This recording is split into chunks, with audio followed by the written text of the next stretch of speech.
Chief guest, Honorable Governor of Kerala, Shri Arif Mohammad Khan ji, to kindly address the august house. Kindly, sir. Shri Dattatreya Housebale ji, Professor Nani Gopal Mahanta, Shri Shrikant Katkare, Shri Abhijit Gokhale, Shri आगार में उपस्थित सभी देवी और सज्जन, सबसे पहले लोक मंथन की सभी जिम्मेदारों को दिल से धन्यवाद आमंत्रित करने के लिए और ये अवसर देने के लिए कि मैं आपके इस समापन के कार्यक्रम में 3 दिन आपका कार्यक्रम चला है उसमें सम्मिलित हो सकूं और आपके साथ अपनी बातें भी कुछ साझा कर सकूं। इससे पहले कि मैं अपनी बात कहूं, मैं माननीय दत्तात्रेय जी को बहुत धन्यवाद देना चाहता हूं। बहुत दिनों से कुछ मैंने पढ़ा था, अनुभवा वसाना मेवा विद्या फलम। इसको मैंने कई जगह इसको देखने की कोशिश की, कुछ मुझे थोड़ा सा भ्रांति रहती थी कि मैं इसे ठीक से समझ नहीं पा रहा हूं। आज मेरी समझ में आ गया जिस तरह आपने समझा। आपको बहुत धन्यवाद, मेरी भ्रांति दूर हो गई। यही भारत की परंपरा है।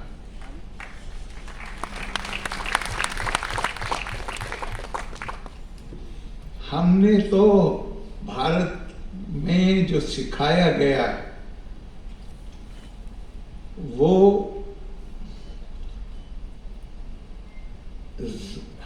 कण कण के अंदर हमने दिव्यता को देखा है। तो जो व्यापकता है, जो यूनिवर्सलिज्म है, वो लोकलिज्म में नजर आए। जिस दिन सत्य की खोज क्या है, जिस दिन पानी की बूंद को जल की बूंद कहेंगे असमिया में, नहीं, बूंद, ड्रॉप ऑफ वाटर, ड्रॉप। जिस दिन वाटर ड्रॉप को, पानी की बूंद को ये अनुभव महत्वपूर्ण है। मैं तो शब्द इस्तेमाल कर रहा था आभास, लेकिन जब उसे यह पता चल जाता है कि मैं ही सागर हूं, वो सत्य की खोज है, सत्य का पता चल गया। मुझे बहुत खुशी है कि मैं यहां पे आपके साथ हूं और क्योंकि लोक परंपराओं की बात है और यहां पे जो मैं कहूंगा वो थोड़ा सा रिवर्स ऑर्डर में।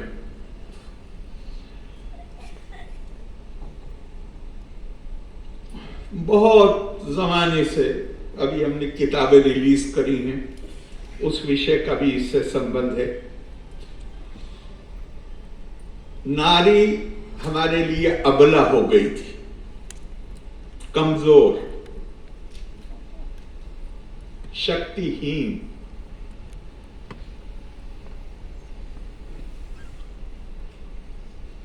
ये भारत का वो भूभाग है जिसमें भारत के जो प्राचीन मूल्य हैं,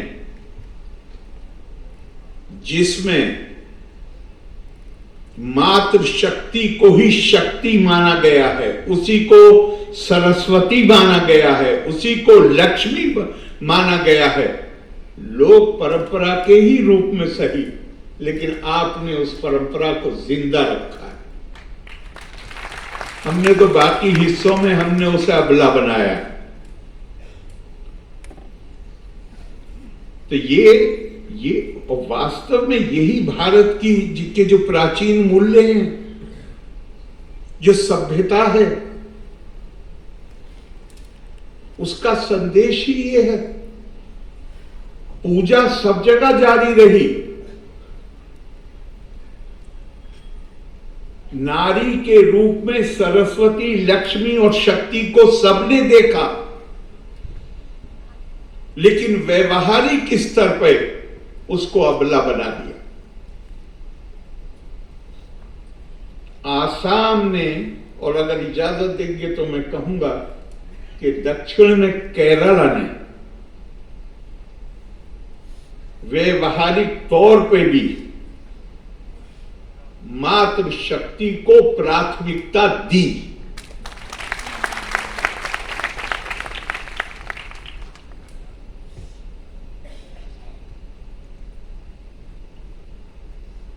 सुंदरता, सुंदरता के अंदर ममत्व है, सुंदरता के अंदर आकर्षण है, सुंदरता के अंदर शक्ति है, बल है। लेकिन हमारा दुर्भाग्य है कि उसे शक्ति की कल्पना को भी हटाया गया, खास तौर से शक्ति की कल्पना को हटाया गया, ममत्व बना रहा, सुंदरता में जो आकर्षण है वो बना रहा। लेकिन देश के कुछ भागों में, जिसमें आसाम शामिल है, उसमें व्यवहारिक तौर पर भी उसकी शक्ति के रूप में उसकी आराधना और पूजा होती रही। हमारे पूर्व राष्ट्रपति डॉक्टर राधा कृष्णन, उन्होंने लिखा भी है और अपने एक भाषण में कहा भी। उन्होंने कहा कि अगर आप सभ्य मानव जीवन जीना चाहते हैं तो आपको इसकी आवश्यकता है कि आप अपने अंदर करुणा का भाव पैदा करें। और उन्होंने कहा कि ये करुणा का भाव महिलाओं में नैसर्गिक, नेचुरल तरीके से आता है। पुरुषों को इसकी आवश्यकता है कि वो कोशिश करके, प्रयास करके ये भाव अपने अंदर पैदा करें।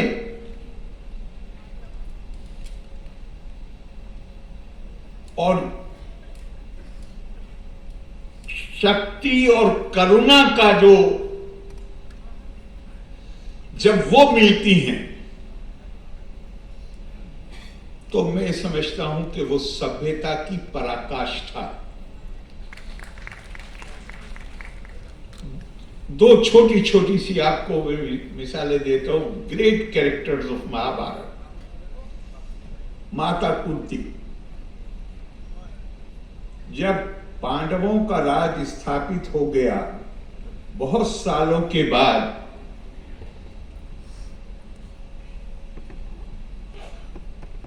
कौरवों के पिता, क्या नाम हुआ, धृतराष्ट्र, उनकी पत्नी गंधारी और उनके साथ माता कुंती और भी लोग हैं, संजय भी हैं, उन्होंने वानप्रस्थ का फैसला किया। पांडव राजकुमारों ने बहुत समझाया, वो नहीं माने। उनको विदाई के लिए उनके साथ गए। कुछ दूर चलने के बाद माता कुंती ने उनसे कहा, पांचों बेटों से नहीं कहा, युधिष्ठिर से, लेकिन पांचों के लिए कहा।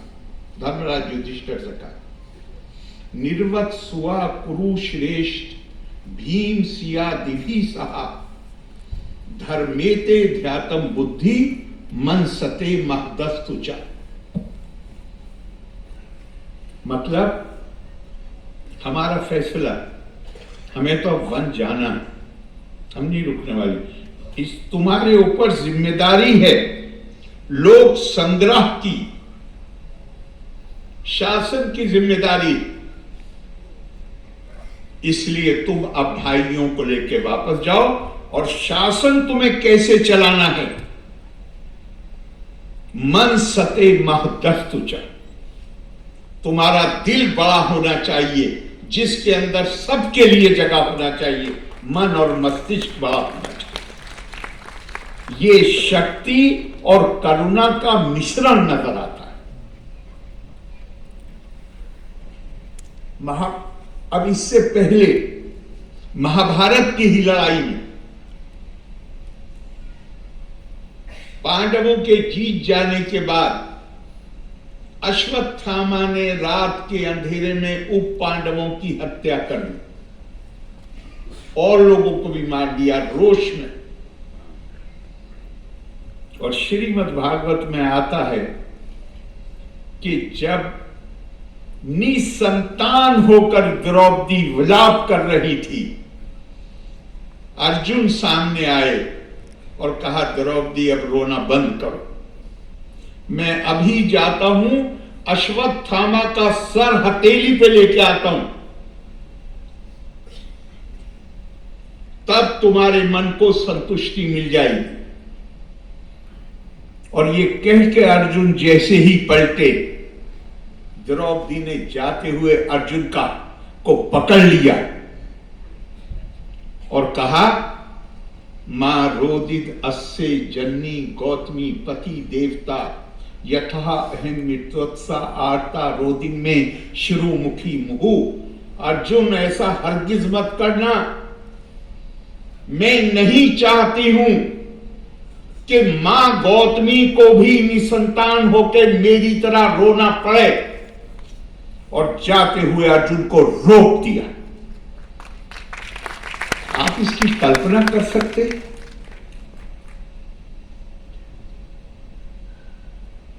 भारतीय सभ्यता का अगर कोई सबसे बड़ा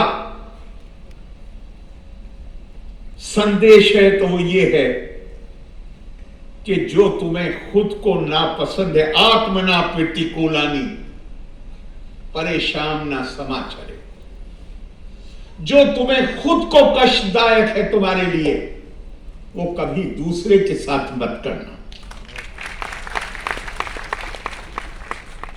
अब ये जिसे हम लोक परंपरा कह रहे हैं, ये वास्तव में उस सार्वभौमिक universal, Indian civilization has a universal vision. भारतीय संस्कृति सार्वभौमिक उसकी दृष्टि है। We have never viewed a person in terms of the alienable and variable factors associated with the birth. कौन कहां पैदा हुआ है, उसकी खाल का रंग क्या है, वो क्या भाषा बोलता है, उसके क्या रस्मों रिवाज है, उसकी क्या पूजा पद्धति है। भारतीय संस्कृति ने कहा नहीं, ये आधार नहीं हो सकता। आधार क्या है? इनवेरिएबल एंड इनएलिएनेबल फैक्टर, वो चीज जिसको बदला ही नहीं जा सकता। कैसे? मानव समाज की मजबूरी है, उसे एकता चाहिए, चूंकि एकता संगठित करके ही वो शक्ति आती है जिसे आप अपने सामूहिक विकास के लिए प्रयोग कर सकते हैं। अब एकता का आधार क्या हो? पूरी दुनिया पे नजर डालिए, पूरी दुनिया में एकता का आधार सभ्यताएं कैसे विकसित हुई? हमारा तुम्हारा रंग एक है, हमारी तुम्हारी पूजा पद्धति एक है, हमारे और तुम्हारे भाषा एक है। इस आधार पर हम एक बने, और एक बने, उससे जो शक्ति आई, उससे सभ्यताएं विकसित हुई। भारत की प्राचीन सभ्यता, यहां एकदम सही कहा है माननीय दत्तात्रेय जी ने कि ये सभ्यता भारतीय समाज ने जिनके पास राजनीतिक सत्ता रही है, या जिनके पास भौतिक शक्ति फिजिकल पावर, आर्मी, फौज, उसके नेता भारतीय समाज के आदर्श नहीं रहे। भारतीय समाज के आदर्श ऋषि और मुनि रहे। राजाओं में भी आदर्श वो बने हैं जिन्होंने मर्यादा की रक्षा की, जिन्होंने भारतीय सभ्यता को, भारतीय प्रज्ञा को एक नए आयाम के साथ परिभाषित किया। और ये कोई ऐसी बात नहीं, पूरी दुनिया में आप नजर डाल लीजिए। हाथों की ताकत से बनाई हुई यादगारें, बादशाहों की बनाई हुई यादगारें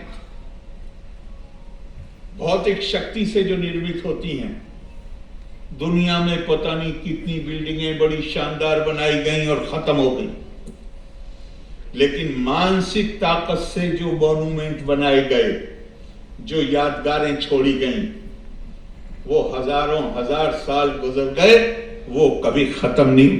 रामायण और महाभारत खत्म नहीं होंगे। बिल्डिंगें तो खंडर आपको बहुत सारे मिल जाएंगे जो अपने जमाने के बड़े शानदार महल थे, मंदिर भी थे, वो भी खंडर के रूप में आपको मिल जाएंगे। लेकिन जो चीज मानस से पैदा होती है, वो अगर दिलों में घर कर जाए तो वो समय उसे खत्म नहीं कर पाता।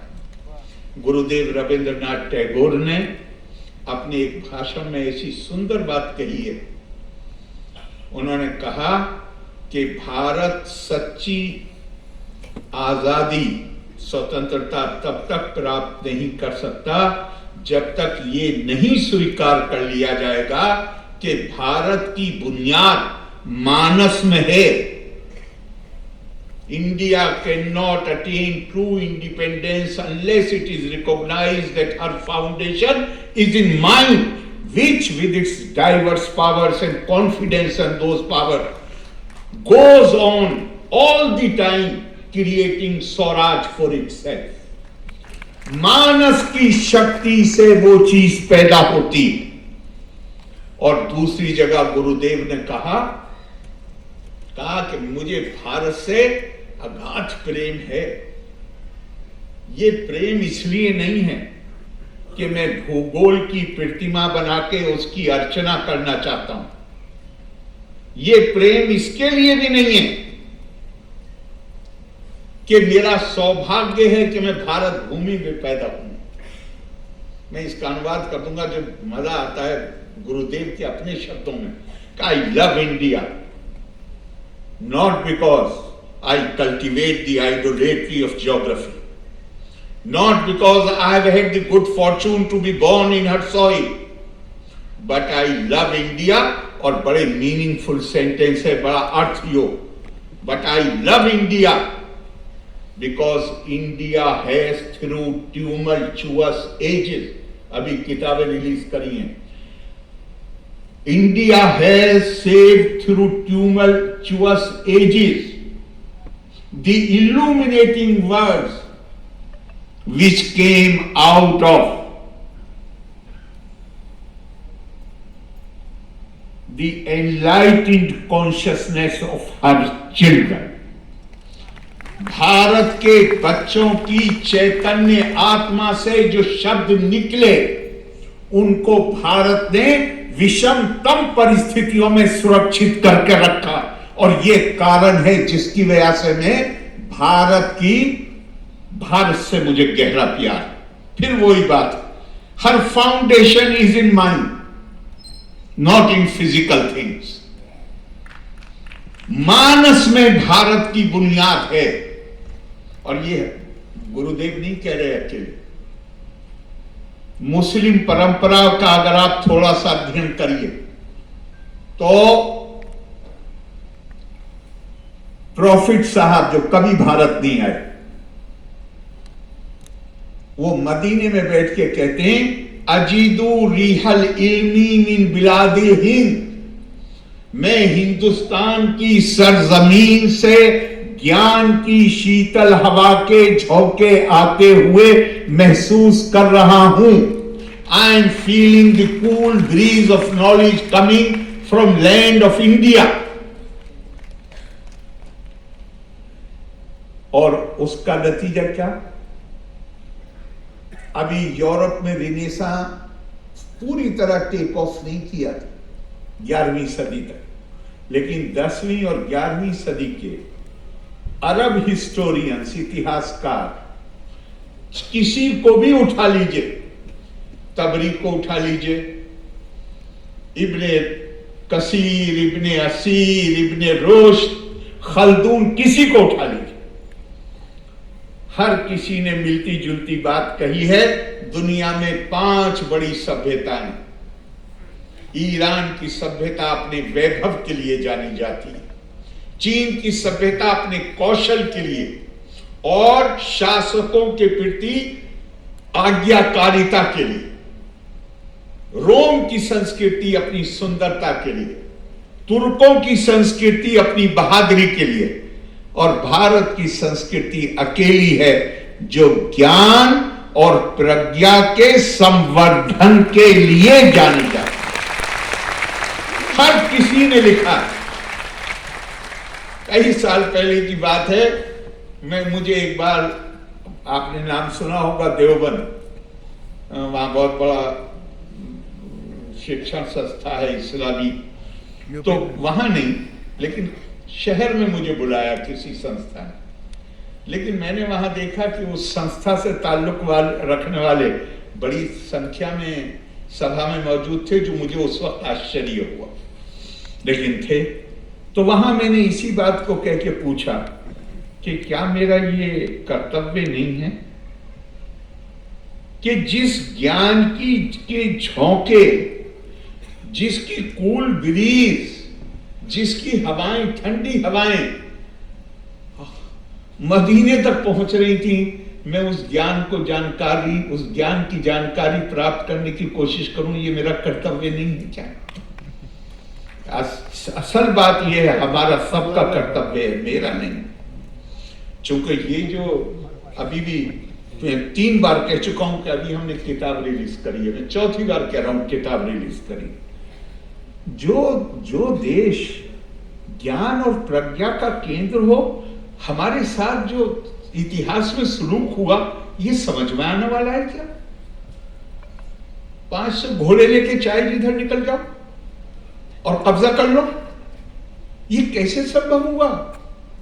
मुझे ये प्रश्न बहुत परेशान करता है, और इसका जवाब स्वामी विवेकानंद के यहां और स्वामी रंगनाथनंद के यहां खास तौर से बहुत विस्तार से मिलता है। उनका, हम भारत के लोग, हम सरस्वती के उपासक थे, लेकिन अपने पतन के काल में हम सरस्वती के खलनायक बन गए। जब हमने ज्ञान के दरवाजे अपने ही लोगों पे बंद कर दिए, और व्यवहारिक तौर पे हमारा समाज कमजोर हो गया, और जब हम कमजोर हो गए, हम वल्नरेबल हो गए। मुझे जो चीज यहां पे, चूंकि ये संस्था भी आरएसएस से जुड़ी हुई है, मैं गया, नागपुर गया हुआ था, तो मैं आरएसएस हेडक्वार्टर भी गया, और जो चीज को मैं देखना चाहता था, मैंने फरमाइश करके देखी, वो एकल विद्यालय था। तो मैं आज कहता हूं आपको कि ये संस्था न सिर्फ भारत के पुनर्जागरण का, पुनर्निर्माण का कार्य कर रही है, बल्कि उन पापों का भी प्रायश्चित कर रही है जो हमसे हुए। आज एक लंबी चौड़ी तादाद है उनकी, जो बड़े शहरों के रहने वाले, सुख सुविधा वाले, उनको आप उनको ये समझाने में कामयाब हुए हैं कि तुम्हारी जिम्मेदारी है कि नॉर्थ ईस्ट के सुदूर गांवों में जाके उनके बच्चों को पढ़ाओ, उनके घर पर रहकर उनका खाना खाओ, चाहे तुम्हें वो पसंद हो या ना हो। ये मामूली बात नहीं। वो जो हमसे हुआ, चूंकि भारत का तो जो ज्ञान की कल्पना है, तपा स्वाध्याय निरतम, ever devoted to the pursuit of knowledge. और पूछा तप क्या है, व्हाट इज तप? ये उपनिषद का एक डायलॉग है कि तप क्या है। का तप है स्वाध्याय प्लस प्रवचन। पहले ज्ञान की प्राप्ति करो और उसके बाद उस ज्ञान को औरों के साथ साझा करो। सत्य की प्राप्ति होती है तो आदमी के अंदर भूख उठती है कि मैं इस ज्ञान को दूसरों के साथ इसका साझा करूं।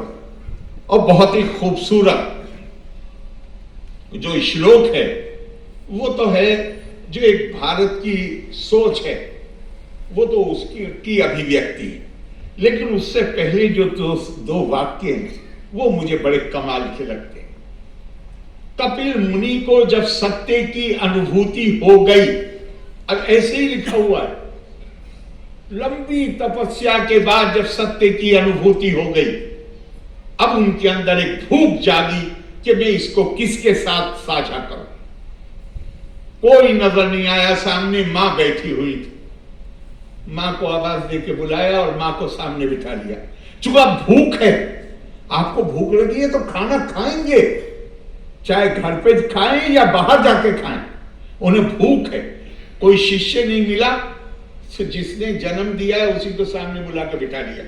अथमाम सर्वेषु भूतेषु भूतात्मानं कीर्तालयम् अर्चाये दान मानाभ्यम मैत्री अभिनय चक्षुषा। भूख, ज्ञान का साझा करने की भूख, आप ये भूख पैदा कर रहे हैं। और वो क्या क्या अथमान हर किसी को, ये बुनियादी जो मैंने पहले कहा, हमारा यूनिवर्सल विजन है। यूनिवर्सल विजन का मतलब क्या है? India first. क्यों भारत पहले? क्यों? इसलिए कि जो सार्वभौमिक कल्पना है वो हमारी संस्कृति देती है हमें। तो महात्मा गांधी ने का बहुत बहुत प्रसिद्ध वाक्य है उनका कि कमजोर भारत, गुलाम भारत, ना अपने किसी काम का ना दूसरों के काम का। मैं भारत को आजाद चाहता हूं, मैं भारत को मजबूत चाहता हूं। क्यों चाहता हूं? क्योंकि हमारी संस्कृति वो है कि अगर मानवता के जीने के लिए और मानवता को बचाने के लिए हमें अगर कुर्बानी भी देनी पड़े, अपना जीवन भी निछावर करना पड़े, तो भारत जो संदेश भारतवासियों को देता है वो ये है कि मानवता के लिए अगर सर्वस्व निछावर करना कर पड़े तो वो भी कर दो। तो हम गुलाम होके ना अपने काम के हैं ना दूसरों के काम के हैं। लेकिन हम अगर मजबूत होंगे, हम इंडिया फर्स्ट अगर कहते हैं, आजादी हमें मिल चुकी 75 साल हो गए, लेकिन उससे अकेले इंडिया फर्स्ट नहीं होगा। भारत अपनी उस स्थिति में आए जहां भारत को फिर से विश्व गुरु के तौर पर देखा जाए, जहां भारत को सशक्त देखा जाए। तो भारत के सशक्त होने से दुनिया में किसी को भी कमजोर को डरने की जरूरत नहीं। क्यों? भारत उसमें विश्वास, भारत की सभ्यता उसमें विश्वास नहीं करती कि हम किसी दूसरे को दबा के रखें। हम तो अयम नीच परोवेति गणना लघु चेता साम उदार चरिता नाम तू वसुदेव कुटुंबकम। और सिर्फ इतना नहीं, हमारा यूनिवर्सल विजन ये हमारा कोई पिछले 50 साल 100 साल 200 साल का नहीं है। ये सभ्यता निरंतरता के साथ 5000 साल से भी ज्यादा पुरानी। हमारे ऋषियों ने तब कल्पना की थी कि समुद्र तक पृथ्वी पर एक शासन, अब वो एक शासन जरूरी नहीं कि एक राजा, एक शासन का मतलब है कि जहां पूरी दुनिया में समन्वय होना चाहिए, पूरी दुनिया में आपस में रिश्ता होना चाहिए। हमने कहा है आनो भद्रा कीर्तवो यंतु विश्वता, let noble thoughts come to us from every side. हम मानते हैं कि ज्ञान और प्रज्ञा ये किसी एक की इस पर कोई मालिकाना अधिकार नहीं है। ये मानवता की साझी विरासत है। ये सोच के साथ भारत मजबूत होगा, इंडिया फर्स्ट होगा, तो दुनिया में किसी को भी डरने की जरूरत नहीं है।